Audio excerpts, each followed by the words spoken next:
What's up guys, Samsung is all set to launch their second foldable phone. Samsung has been doing its W series clamshells in China since 2013, with the latest edition having two touchscreen as well as a T9 keyboard. Recently, Samsung took that to the another level with the W20 5G foldable phone in China. Essentially, the China Telecom version of the Galaxy Fold 5G, the W20 comes in its own unique paint job and a new chipset. The phone is exclusive to China Telecom and has a Snapdragon 855 Plus chipset, which is a slight upgrade over the 855 in the original version of the foldable device.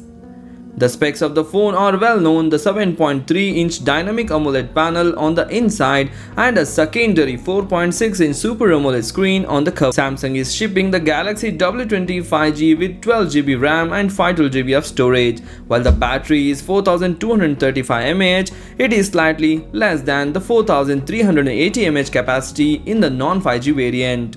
The color option is only one, that is white, and it's exclusive for the China Telecom. The W20 5G will be available next month, that is in the month of December, but the actual date and pricing will be announced later. It should be a bit more expensive than the basic Galaxy Fold that sells for around 16,000 Chinese yuan, which if we convert to dollars, it will become $2,270 in the international market.